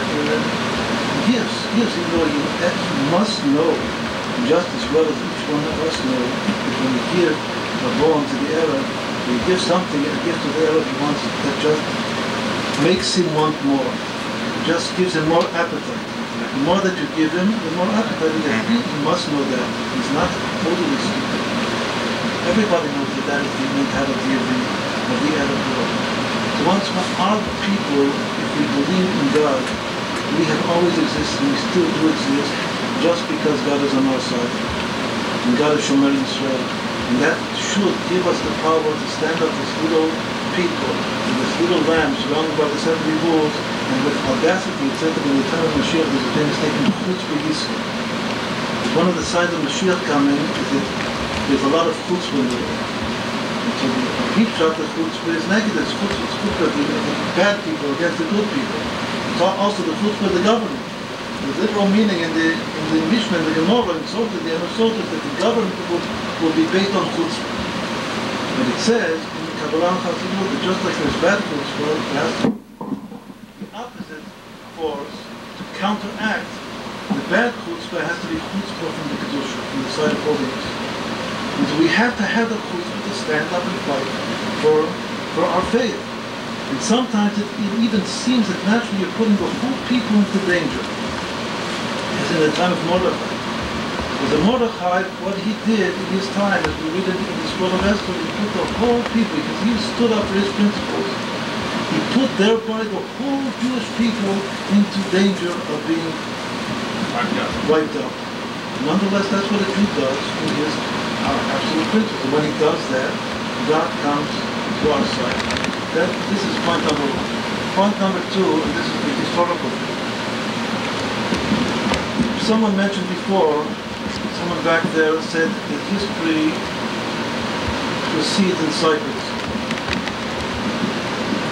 Now, in Kabbalah, there is certainly a concept of cycles of historical cycles. Historical cycles have to do with the world of chaos, Ulam HaTov in the terminology of the understanding of Kabbalah.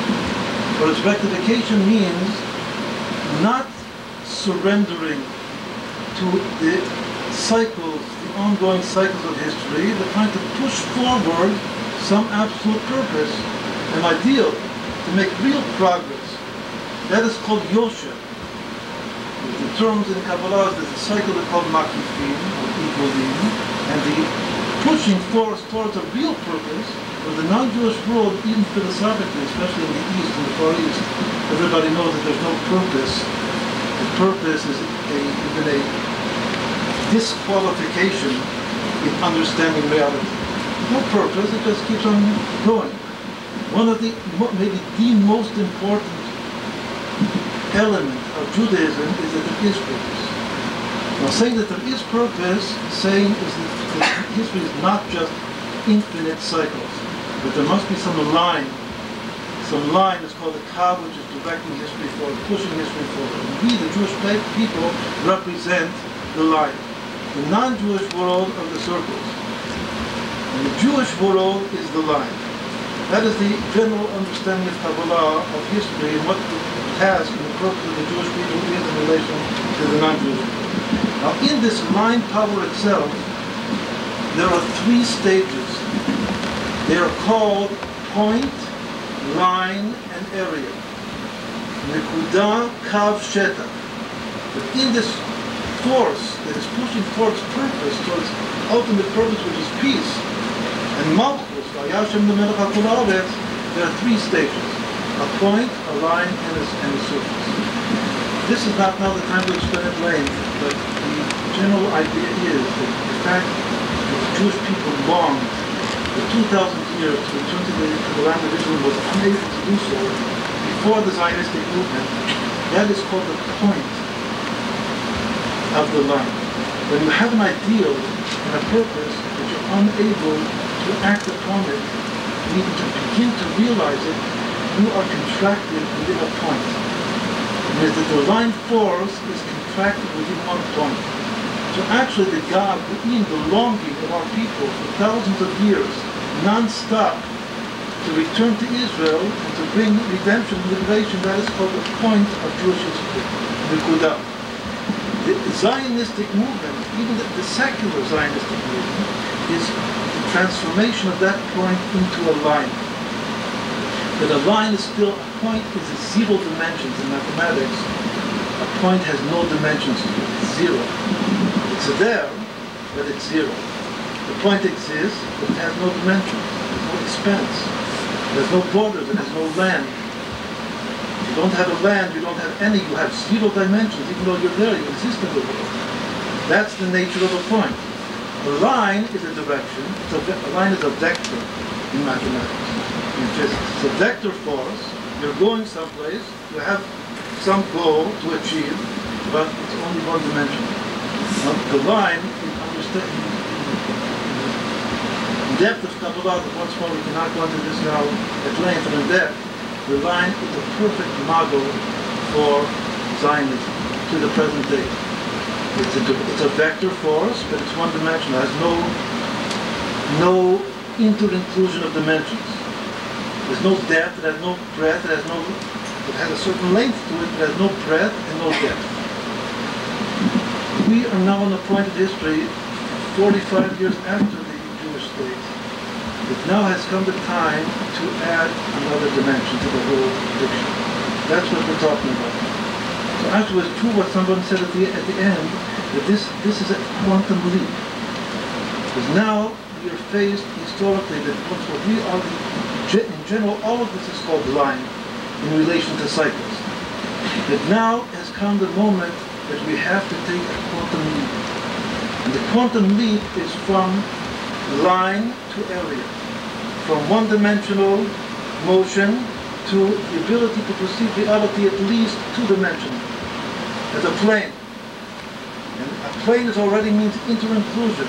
That there are two sides, two dimensions to reality that have to be inter-included, connected and united. And that is the secular world and reality together with our faith. And that's something which has not happened yet, but that's on the verge of that. And this whole program that we spoke of today is an attempt to begin to see the way to make this quantum leap from the line to the area. And then in retrospect, for instance, you mentioned that the religious, the very orthodox, were not for Zionism because they were thinking either of the point, they were either at the level of the point, or they foresaw the level of the area, and this one-dimensional line was not correct, was not right in their eyes. It was missing. They didn't realize they didn't realize that you can't reach the area. You can't reach the area. The point cannot metamorphosize into an area if it doesn't go through the intermediate stage of the line. But that was the problem. But now we have reached a stage, a moment, that the line is already there, and the line has come to its end, and now it's facing a crisis. The line is a crisis. The crisis actually is end. But now is the opportunity to make this quantum leap, existential leap, into a new area. The new area is really Shleimut Eretz Yisrael. The line is also a deep way to understand why the line cannot appreciate Shleimut Eretz, because it's not vibing at the level of area. It just has a very contracted goal. It does things to reach the goal, not like the Astra jewelry. And it reached its goal. It has no sense of area, of breadth. So that's one simple reason why I can't even appreciate the concept of Shleimut Eretz Yisrael, the complete Eretz Yisrael. Because what we're trying to do now is to reach this new dimension, which is the Shet.